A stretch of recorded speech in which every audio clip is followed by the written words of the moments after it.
और रशिया और यूक्रेन युद्ध के शुरू होने के बाद पूरी तरह से ब्लॉक पड़े हैं ब्लैक सी के पोर्ट और यूरोप के लिए किसी तरह की राहत के संकेत इससे नहीं है। पार्ट्स खोलने पर रूस झुकने को तैयार नहीं है और पुतिन ने रखी है प्रतिबंध को हटाने की शर्त। नेटो में जाने की जिद की तो रूस से जंग होगी, लेकिन यूक्रेन को ये मालूम नहीं था कि जंग की कीमत इतनी बड़ी होगी। ये ब्लैक सी है। यूक्रेन की कमाई की सारी उम्मीदें इन दिनों इसी समुंदर में गोते खा रही हैं। ओडेसा, खेरसोन और मिकोलेव में जोरदार जंग छिड़ी है। रूस की ब्लैक सी फ्लीट की नाकाबंदी ने यूक्रेन को इन इलाकों में समुद्र से पूरी तरह काट दिया है और यहाँ के बंदरगाहों में कम से कम 16 से 70 जहाज अटके हुए हैं।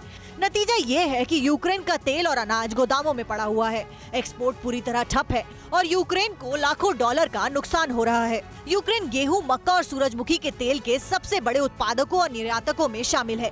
दुनिया के तमाम देश यहाँ से अनाज खरीदते थे, लेकिन ब्लैक सी पर बादशाहत की रूसी जिद ने इस रास्ते से यूक्रेन का सारा कारोबार ठप कर दिया है।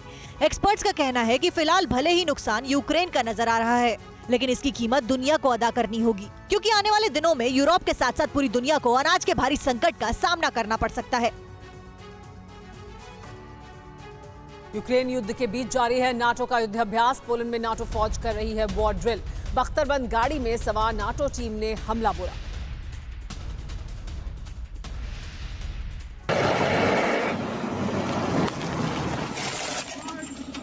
ये नाटो की जंगी तैयारी है, क्योंकि जंग का खतरा बहुत भारी है।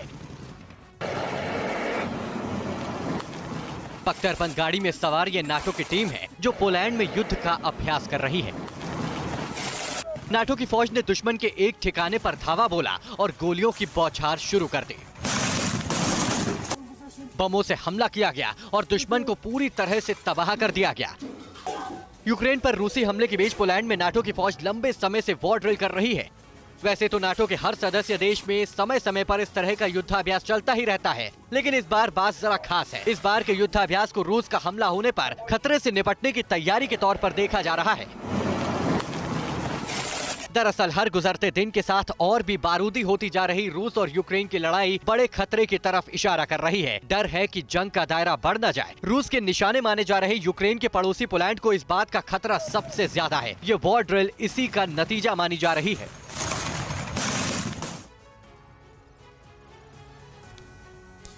और राजधानी कीव पर एक बार फिर से हमले की प्लानिंग बना रहा है रूस। लातविया की न्यूज वेबसाइट मेंदुजा का सनसनीखेज दावा, कीव पर दोबारा से हमला कर सकता है रूस।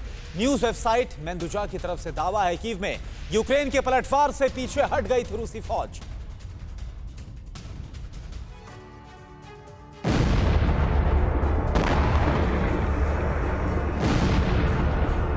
क्या कीव पर एक बार फिर बारूद की बरसात होने वाली है? क्या यूक्रेन की राजधानी पर रूस एक बार फिर जबरदस्त हमला करने वाला है?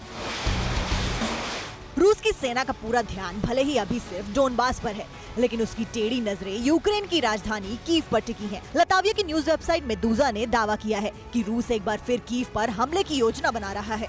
मेदूजा ने अपने इस दावे के लिए क्रेमलिन के 2 करीबी सूत्रों का हवाला दिया है। लातविया की न्यूज वेबसाइट के दावों पर यकीन करें तो पुतिन ने यूक्रेन को लेकर अपना टारगेट सेट कर लिया है। वो इस साल के अंत तक यूक्रेन पर संपूर्ण विजय चाहते हैं, लेकिन अगर इसमें नाकामी मिली तो वो पूर्वी डोनबास के इलाकों पर कब्जे से कम में तो किसी हाल में नहीं मानने वाले। वैसे रूस ने यूक्रेन के खिलाफ एक्शन के पहले दौर में ही कीव को निशाना बनाया था, लेकिन यूक्रेन ने पुतिन की आर्मी की सप्लाई लाइन काटकर उसे पांव पीछे खींचने पर मजबूर कर दिया।